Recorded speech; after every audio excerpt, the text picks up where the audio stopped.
Chapter 13, Book 1, Law of Salimi, Chapter 13, Path of a Scholar.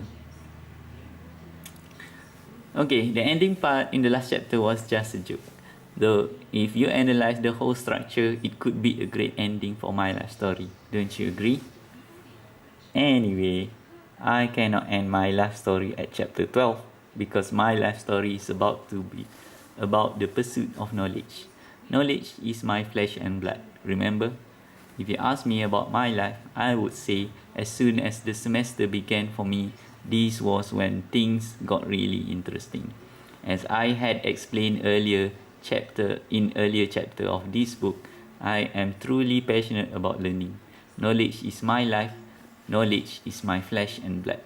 I wish I could write books and share every single knowledge that I had ever learned in my life for free right after I managed to pay off my huge debt.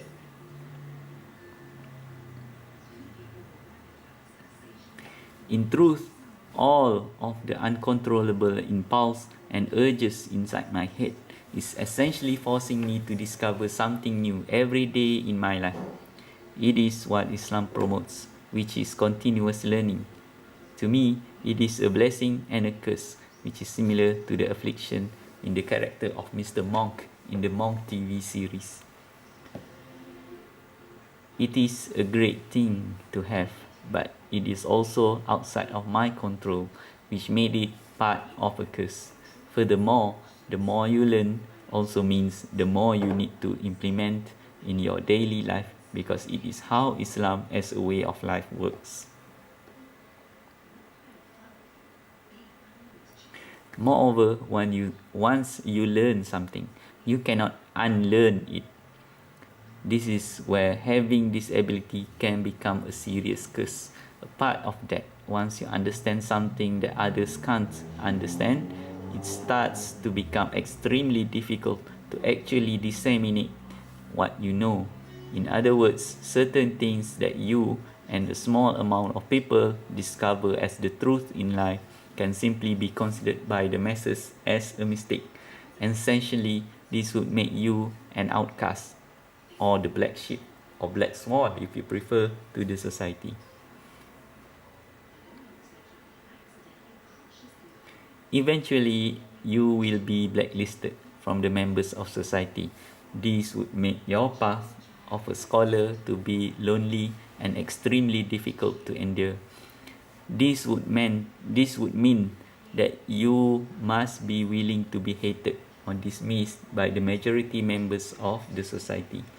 This would also mean that you must swim against the current. Using the same analogy, as soon as you stop swimming, you will be swept by the strong current. Life becomes severely challenging. Only by then that you had unleashed the full fledged of the curse for bearing this ability.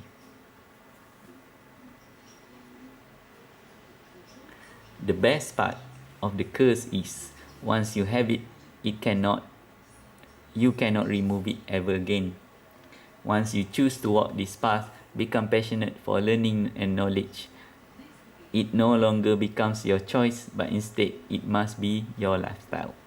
This is why I kept repeating that this ability, the uncontrollable impulse of continuous learning, is truly a blessing and a curse.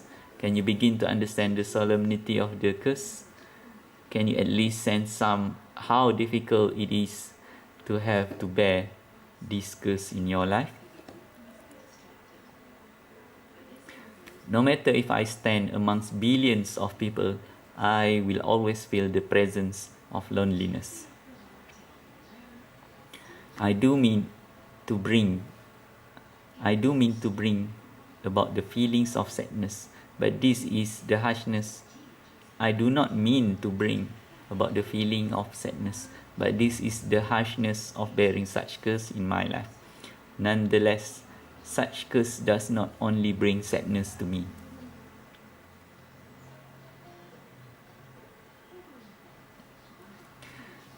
The fact of knowing that walking this path also means that I am doing the right thing in my life also remedies the ferocious difficulties that ensues. At the moment that I am writing this story of my life, I have been walking the path of a scholar for quite some time now. It has been a nice journey with numerous awesome benefits in my life. However, before I proceed further, let me go back to the part of the story of my life where we last left off. It was about the psychological warfare, right? Sure it is. Anyway, here we go. When the new semester started, as a new student, I was quite shocked, discovering the fact that virtually all books at ITM Campus Magatal was written in English. Basically, I need to familiarize myself with English language, which was never my forte since the past 17 years of my life. Tying me back to the subject matter of this title, I had chosen to walk the path of a scholar even before I first set my foot at ITM Campus Magatal. The earlier section of this chapter explores how I felt upon walking this path with the compulsive ability to continuously learning new knowledge in my life. It also clarifies that such ability is a blessing and a curse. It can also be said that having such ability also would create a unique characteristic in a person. Hence, it could be argued that it made me the way I am. It made me see things differently from most of the people around me. In the end, it made my life to be much more exhilarating, exciting, and adventurous, which means that this story might not be so dull after all. Anyway, as I chose to walk the path of a scholar, I already began to learn how to effectively activate my emotionally charged selective memory ability. In other words, I learned how to actually learn in my classroom when the lecturer was teaching me. In fact, it can be considered as a revolutionary method which might possibly be applied to anyone who intends to be a great student in their own life. So, at first, I decided to remove any distraction in my life as a student. One of the distractions was the possibility of falling in love with anyone during the duration of my studies at ITM Campus Magatal. In short, I made it a law where I cannot fall in love with anyone during studying at the campus. Next, as soon as class started, I do not talk. I listen. Third, I sit the closest to the lecturer, which means I will sit in the first chair at the front of the classroom. That these were the rules that I implemented when the classes had begun. Later, as I acquired the book for my classes, I began reading them before the lecturer teaches me that particular chapter. In doing so, I managed to learn new things at my own pace before the lecturer teaches me at class.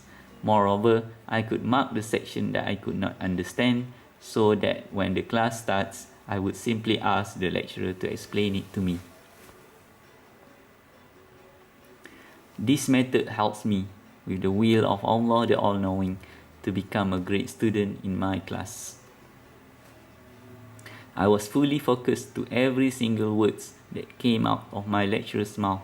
It made me engaged into every class and made everything fun and exciting too. As a result, I managed to train myself to effectively trigger my selective memory at will. I was finally able to remember everything my lecturer said in class if I wished to do so. As a part of that, as I do not talk to other students, I was fully focused and managed to listen to everything. Furthermore, sitting at the first seat and closest to the lecturer meant that nobody could distract me or remove my absolute focus during each class. In doing so, I was able to fully understand everything that my lecturer had taught in class. As a result, studying became very easy to me. Learning became fun and exciting again, It made my passion towards learning become significant in my life. It made walking the path of a scholar to be the best choice that I had made in my life.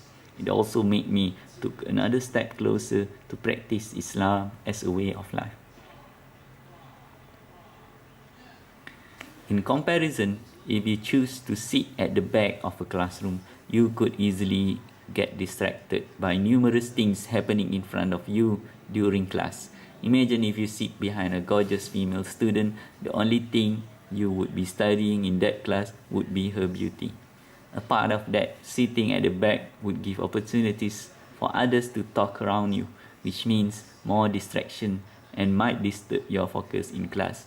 Moreover, it is extremely difficult to ask questions to the lecturer when you are sitting far away from the lecturer. For me, I was focused during classes. As a result, I managed to understand everything that was taught in class. In doing so, it allowed me to have a lot of free time instead of having to struggle about my subjects at my dormitory room. Hence, I was starting to enjoy my student life at ITM campus Mangatal. As time passes by, I managed to enhance my learning method, which turned it from being a hard-working format into a smart working format.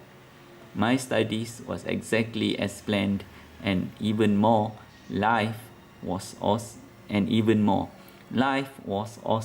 amazing for me. Alas, not everyone was on the same pace as me.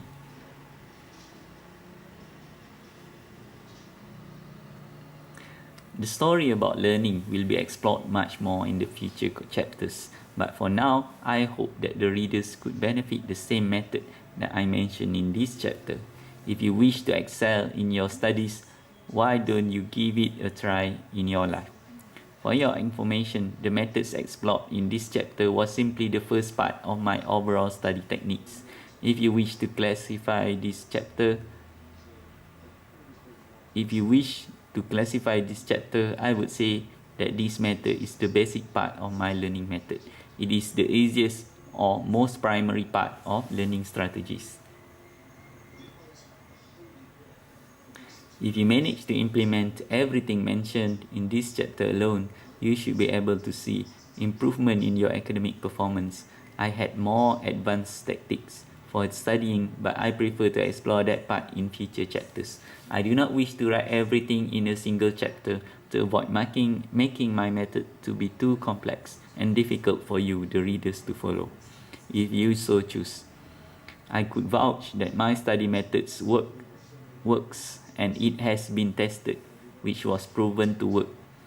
Stay tuned in the future chapters if you wish to learn and improve strategies for learning. Thank you very much for listening, and I hope to see you again in the next chapter, chapter 14.